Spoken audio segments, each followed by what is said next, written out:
የፋኖ ኃይሎች በጋሸና ላሊበላ በአምባሰልና በጎንደር ግንባሮች በገዢ ጦር ላይ ከባድ ጥቃት ሰነዘሩ። የፋኖ ኃይሎች በጋራና በተቀናጀ መልኩ በወሰዱት ድንገተኛና ስልታዊ የደፈጣ ጥቃት በገዢው ስርዓት መከላከያ ሰራዊት ላይ ከፍተኛ ሰውና የቁሳቁስ ኪሳራ ማድረሳቸው ታወቀ። ይህ በእንዲህ እንዳለ በጎንደር የሚገኙ የፋኖ ኃይሎች መከፋፈልን በማክተም ታሪካዊ አንድነት መመስረታቸውን አስታወቁ። የሰማዕታት አደራ የአንድነት ጉባኤ በድል ተጠናቋል። መረጃዎቹን በቅደም ተከተል እናስደምጣችኋለን። በአርሲ አስኮ ወረዳ አዛውንቱ በግፍ ተገደሉ። በአካባቢው ያለው የጸጥታ ስጋት አሁንም ቀጥሏል። ሌላኛው የሰዓቱ መረጃችን ነው። በትግራይ ያለው የፖለቲካ ውጥረትና የህወሓት ምላሽ ከፍ እያለ ሲመጣ በሞት አካል ላይ ማንም ድንጋይ አይወረውርም ሲሉ ኃላፊው ተናገሩ። በሌላ ዜና ሱዳን በክረምቱ ዝናብ ሳቢያ ሊደርስ የሚችለውን አደጋ ለመከላከል በካርቱም በጊዜያዊ መቃብሮች የተቀበሩ የጦርነት ሰለባዎችን አስክሬን እያወጣች ነው። በዚህ መቃብር ስፍራ በርካታ የህወሓት አርሚ ሰባ ኃይሎች እንደሚገኙበት ተመላከተ። ቀጠናዊ መረጃችን ነው። ሰላምና ጤና ይስጥልኝ የተከበራችሁ አድማጭ ተመልካቾቻችን፣ አክብሮታዊ ምስጋናችን በያላችሁበት ይድረሳችሁ እያልን ሐምሌ 6 2018 የረፋድ ዜና ሰዓታችንን ጠብቀን ተገናኝተናል። በቆይታችን አጫጭር ዝርዝር እና አሁናዊ ዜናዎችን ይዘን ቀርበናል። ቻናሉን ሰብስክራይብ፣ ላይክ፣ ሸር በማድረግ ቤተሰብ ሁኑ። ወደ ዝርዝር ዘገባዎቹ አለፍን።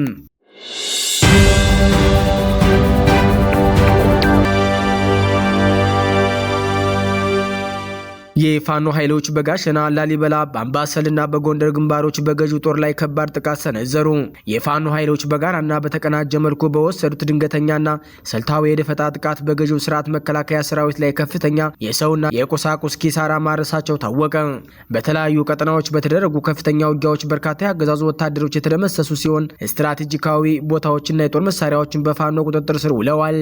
በአማራ ፋኖ ብሔራዊ ንቅናቄ ምኒልክ 303ኛ ሳምኖ ኮርስ የሚገኙት 19ኛ ሸት ክፍለ ጦርና 16ኛ ነብሮ ኮማንዶ ክፍለ ጦር አርበኞች በጋራ ባደረጉት የተቀናጀ ኦፕሬሽን ከጋሸና ወደ ታሪካዊቷ ላሊበላ ከተማ ሲንቀሳቀስ በነበረው የመከላከያ ሰራዊት ላይ ከባድ የቆረጣ እርምጃ ወስደዋል። ልዩ ስሙ ቆጋ ወንዝ በተባለ ቦታ ከማለዳው ጀምሮ ከባድ ትንቅንቅ ተደርጓል። በጥቃቱ ሳቢያ የስርዓቱ ጦር ክፉኛ የተመታ ሲሆን 13 ወታደሮች ወዲያውኑ ሞተዋል። ከ17 በላይ የሚሆኑት ደግሞ በጽኑ ቆስለዋል። ጠላት እኩለ ቀን ላይ ኃይሉን አጠናክሮ በድጋሚ ለመንቀሳቀስ ቢሞክርም በአርበኞቹ በኩል በተሰነዘረበት ሌላ የቆረጣ ጥቃት ሙሉ በሙሉ ተበታትኖ ሙትና ቁስለኛውን እያነሳ ወደ መጣበት ለመሸሽ ተገዷል። ሌላው ደማቅ ድል የተመዘገበው በደቡብ ወሎ ዞን አምባሰል ወረዳ 015 ቀበሌ ውስጥ ሲሆን ከወልዲያ ከመርሳ ከሳንቃና ከእዜት የተሰባሰበውና በርካታ ቁጥር ያለው የገዢው ጦር ወደ ወፍጮና ቋሆ ሲንቀሳቀስ በፋኖ የስለላና የጦር ስልት ወጥመድ ውስጥ ገብተዋል። በአማራ ፋኖ ብሔራዊ ንቅናቄ ምኒልክ 104ኛ ኮር 24ኛ ክፍለ ጦርና ከ101ኛ ኮር 35ኛ ክፍለ ጦር አርበኞች በር መጠበቂያ በተባለ ስትራቴጂካዊ ቦታ ላይ ደፈጣ ሆነዋል። ከጠዋቱ 2 ሰዓት ተኩል ጀምሮ በተደረገ በዚህ ፊልሚያ ከ75 በላይ የስርዓቱ ወታደሮች የተሸኙ ሲሆን ከ30 በላይ የሚሆኑት ደግሞ ቆስለዋል። በፋኖ ክንድ ክፉኛ የተበሳጨው የጠላት ኃይል ከመርሳና ከጀነቶ በመድፍ ከጠዋቱ 4 ሰዓት እስከ ቀኑ 9 ሰዓት ተኩል ድረስ በንጹሃን ዜጎች ላይ በዘፈቀደ ከባድ መሳሪያ ሲተኩስ ውሏል። ይሁን እንጂ የፋኖ ነበልባሎች በሰጡት ጠንካራ ምላሽ ጠላት በ4 ወራል መኪናዎች የተጫነ ሙትና ቁስለኛውን ይዞ ወደ መርጦና ወልዲያ ለማምለጥ ተገዷል። በጎንደር ጠቅላይ ግዛት ስር በሚገኙ 4 ወሳኝ ግንባሮች በወርጋጃ በኒሊ በገላ ማጠቢያና ከአቁሃ እስከ አልዋ ግንባር በተደረጉ የተቀናጁ የመደበኛና የደፈጣ ውጊያዎች የፋኖ የበላይ ዕዝ አባላት ታሪካዊ ድል አስመዝግበዋል። በተወሰደው ፈጣን እርምጃ የጠላት ወታደራዊ መዋቅር የተናጋ ሲሆን 1 የሻለቃ አዛዥና 100 አለቃ ጨምሮ በርካታ የጦሩ አባላት ተሸኝተዋል። የፋኖ ታጋዮች የነበረውን የአየር ሁኔታና የመሬት አቀማመጥ በመጠቀም የጦር ልሂቅነት በተግባር ያሳዩበት ውጊያ ሆኗል። ጠላት ጥቃቱን ለመከላከል እንኳን የሰከንድ እድል ሳይኖረው ተሽመድምዷል። የተለያዩ ቀላልና ከባድ የጦር መሳሪያዎች እንዲሁም በርካታ ስትራቴጂካዊ ይዞታዎች ሙሉ በሙሉ በፋኖ ቁጥጥር ስር ውለዋል። ይህ ውጊያና የተመዘገቡ ድሎች እንደሚያሳዩት በየግንባሩ የሚገኙት የፋኖ ዞች ያላቸውን የሰንሰለት መጣጣምና የጋራ ቅንጅት ከፍተኛ ደረጃ ላይ መድረሱ ያሳየ ነው ያሉት ሲሆን የአማራ ፋኖ ብሔራዊ ንቅናቄ ምኒልክ ህዝብ ግንኙነት መምሪያና የ303ኛ ሳምኖ ኮር የህዝብ ግንኙነት ክፍል እንደገለጹት የተጀመረው የነጻነትና የህልውና ተጋድሎ የህዝቡ ደህንነት ሙሉ በሙሉ እስኪረጋገጥ ድረስ በበለጠ ጥንካሬ ይቀጥላል ብለዋል።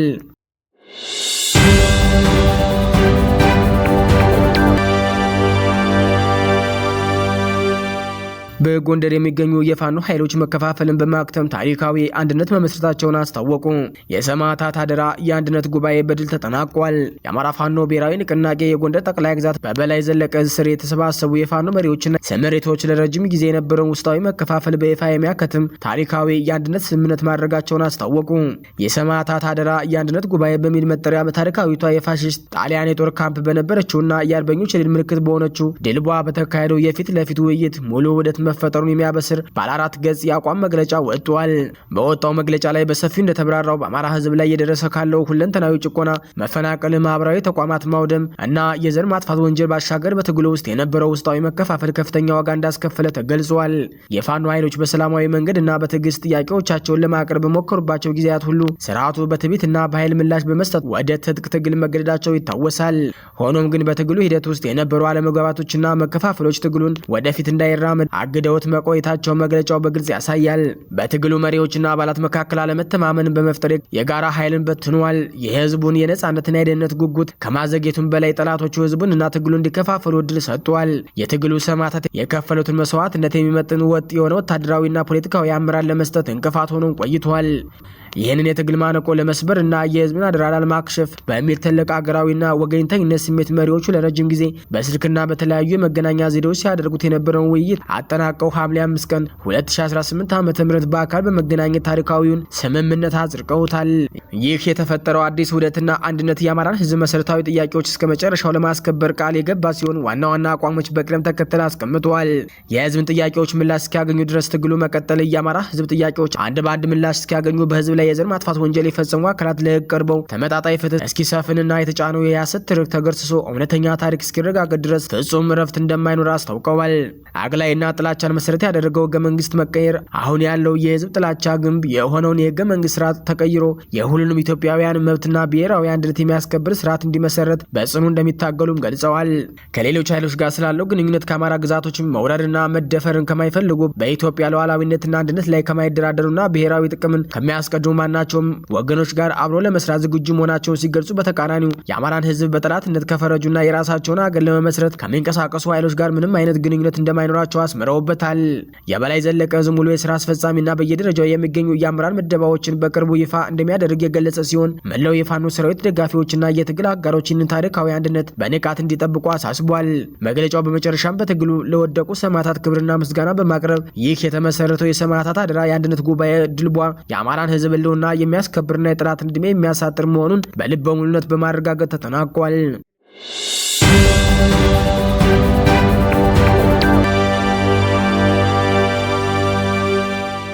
በትግራይ ያለው የፖለቲካ ውጥረትና የህወሓት ምላሽ ከፍ እያለ ሲመጣ በሞት አካል ላይ ማንም ድንጋይ አይወረውርም ሲሉ ኃላፊው ተናገሩ። በብልጽግናና በህዝባዊ ወያኔ ሓርነት ትግራይ ህወሓት መካከል ያለው የቃላት ጦርነትና የፖለቲካ ውጥረት እያገረሸ መምጣቱን ተከትሎ የድርጅቱ ምክትል ሊቀመንበር አቶ አማኑኤል አሰፋ በብልጽግና አገዛዝ ላይ ከባድ ትችት ሰንዝረዋል። አቶ አማኑኤል ባስተላለፉት መልእክት የብልጽግና አገዛዝና የተለያዩ አካላት በየመድረኩ ስለ ህወሓት መዳከምና መፈራረስ የሚሰጡትን መግለጫዎች አጥብቀው አውግዘዋል። ድርጅቱ ማህበራዊ መሰረት የሌለውና ፈረሳ አካል ነው ተብሎ የሚነገር ከሆነ በየዕለቱ ስሙን በተለያዩ የፖለቲካና የሚዲያ መድረኮች ማንሳትና መቃጀት ለምን አስፈለገ ሲሉ ጠይቀዋል።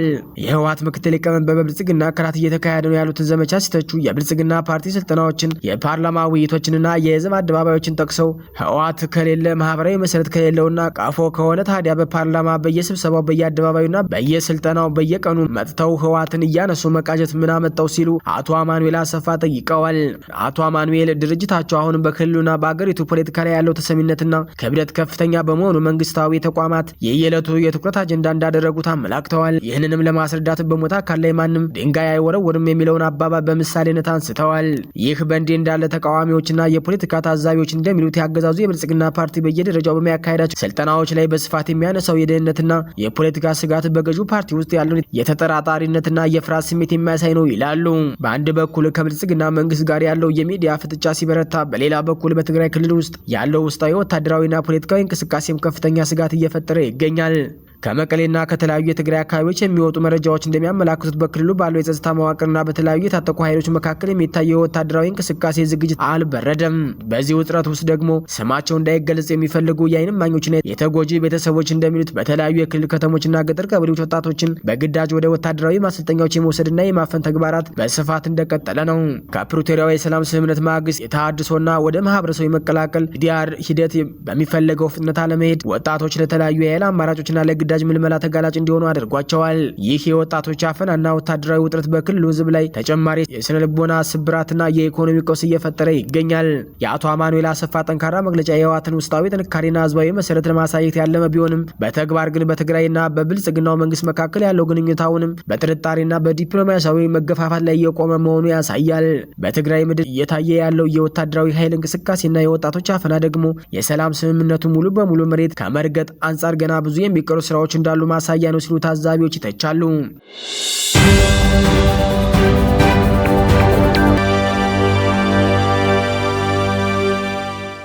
በአርሲ አስኮ ወረዳ የ87 ዓመት አዛውንት በግፍ ተገደሉ። በአካባቢ ያለው የጸጥታ ስጋት አሁንም ቀጥሏል። በምስራቅ አርሲ ዞን በአስኮ ወረዳ ሰምቦ ቀበሌ ልዩ ስሙ ዳኛም የለው በተባለ ስፍራ ሐምሌ 4 2018 ዓ.ም ቅዳሜ ምሽት 12 ሰዓት አካባቢ አዛውንቱ አቶ ተፈራ ካሳዬ ህይወት በአሰቃቂ ሁኔታ ማለፉ ተሰማ።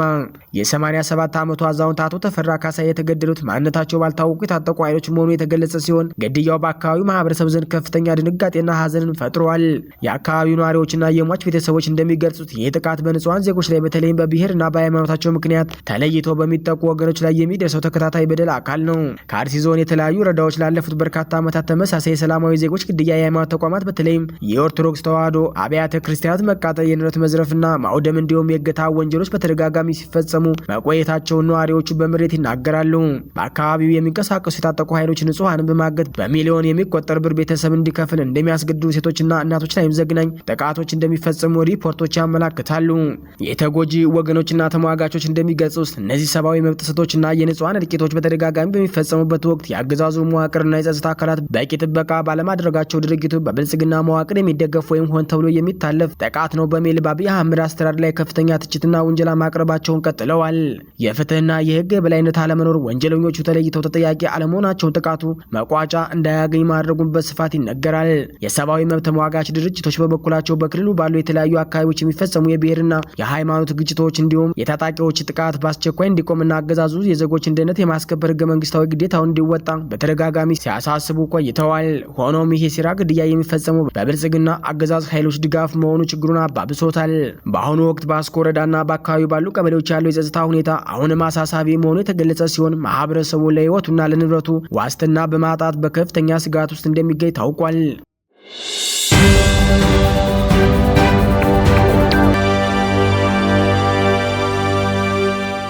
ሱዳን በክረምቱ ዝናብ ሳቢያ ሊደርስ የሚችለውን አደጋ ለመከላከል በካርቱም በጊዜያዊ መቃብሮች የተቀበሩ የጦርነት ሰለባዎችን አስክሬን ያወጣች ነው። በዚህ መቃብር ስፍራ በርካታ የህወሓት አርሚ 70 ኃይሎች እንደሚገኙበት ተመላከተ።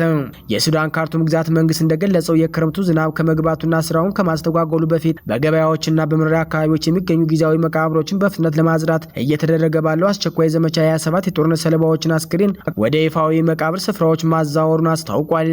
ባለፈው ዓመት መገባደጃ ጀምሮ የተቋቋመ አንድ ልዩ የሀገር ውስጥ ኮሚቴ በህዝብ አደባባዮች፣ በገበያዎችና በቤቶች ቅጥር ግቢ ውስጥ በጊዜያዊነት የተቀበሩ አስክሬኖች ወደ ተዘጋጁላቸው መካነ መቃብሮች የማዛወር ስራ ሲያከናውን ቆይቷል። የካርቱም አካባቢ አስተዳደር ባወጣው መግለጫ የበልግ የክረምት ዝናብ ስራውን ሳይከለክለው አስክሬኖቹን የማውጣት ሂደት በፍጥነት ለማጠናቀቅ ቡድኖቹ ሌት ተቀን እየሰሩ መሆኑን ጠቁመዋል። አሁን ላይ የተነሱ 27 አስክሬኖች ከማዕከላዊ ገበያ አካባቢ የተገኙ ሲሆኑ ከፎረንሲክ ሕክምና ባለስልጣናት ጋር በተቀናጀ መልኩ መከናወኑ ታውቋል። በግጭቱ ማጠናከሪያ ወቅት በከተማዋ ላይ በነበረው ከባድ መሳሪያ ድብደባና የማዘጋጃ ቤት አገልግሎቶች ሙሉ በሙሉ መፈራረስ ምክንያት ነዋሪዎች በውጊያው የተገደሉትም ሆነም በተፈጥሮ ምክንያት የሞቱ ወገኖቻቸውን በአቅራቢያቸው የሚገኙ ጊዜያዊ ስፍራዎች ለመቅበር ተገደው እንደነበረም ይታወሳል። የአካባቢው ባለስልጣናት እንዳረጋገጡት አስክሬኖች የማዛወሩ ተግባር ጥብቅ ህጋዊ አካሄዶች የተከተለ ነው። ይህ ይፋዊ ሰነዶችን መሙላትና አስክሬኖችን ከመቆፈር በፊት ለሟች ቤተሰቦች አስቀድሞ ማሳወቅን ያካትታል። ማንነታቸው ያልታወቁ አስክሬኖችን ቢሆኑ በስርዓት እንዲመዘገቡና መለያ ቁጥር ተሰጥቷቸው በይፋዊ መቃብሮች እንዲያርፉ እየተደረገ ነው። የካርቱም አካባቢ ዋና ስራ አስፈጻሚ አብድል ሞነይም አልበሽር እንደገለጹት ይህ አስክሬን ማውጣት ሂደት በከፍተኛ የመንግስት ኮሚቴ የተቀረጸ ሰፊ እቅድ አካል ነው። እቅዱም ግጭቱም ሸሽተው የተሰደዱ ነዋሪዎች ወደ ቀያቸው ሲመለሱ አካባቢው ከጤናና ከደህንነት ስጋት የጸዳ እንዲሆን ለማስቻል ያለመ ነው። ይህ በቅርቡ ከተሰናባቹ የሉዓላዊነት ምክር ቤት ተነስተው በተጠያቂነት በካቢኔው ስር የተዋቀረው ግብረ ኃይል አስክሬን ከማንሳት በተጨማሪ በጦርነት የወደመው የውሃ፣ ኤሌክትሪክ፣ የጤናና የትምህርት መሰረተ ልማቶችን መልሶ የማደራጀት ሰፊ ኃላፊነት ተጥሎበታል። እስካሁን ባለው መረጃ ባለስልጣናት በካርቱም ግዛት ውስጥ በመቶዎች የሚቆጠሩ የጅምላ መቃብሮችን አግኝተዋል። አብዛኛዎቹ መቃብሮች የፈጣን ድጋፍ ሰጪ ኃይሎች RSF ዋና ከተማዋን ተቆጣጥሮ በነበረበት ወቅት በኃይል እንዲሰወሩ የተደረጉ የማሰቃየትና እርምጃ የተወሰደባቸውና በጅምላ የተጨፈጨፉ የንጹሃን ዜጎች አስክሬን ሳይሆን እንደማይቀር በስፋት ይታመናል። በተያያዘ ከአልቡርሃን ጦር ጎን ተሰልፈው የሚዋጉት የአርሚ 70 በርካታ ታጣቂዎች አስክሬን በስፋት እየተገኘ ነው። አድማጭ ተመልካች ቤተሰቦቻችን ለሰዓቱ የተዘጋጁ መረጃዎች የተከታተሏቸውን ይመስሉ ነበር። ሀሳብ አስተያየታችሁን ኮሜንት መስጫው ላይ ጻፉልን። ቻናሉን ሰብስክራይብ ማድረጋችሁ እንዳዘነጉ ልናሳስባችሁ ወደድን። በያላችሁበት መልካም ጊዜ ተመኘን። ቸር ቆዩን።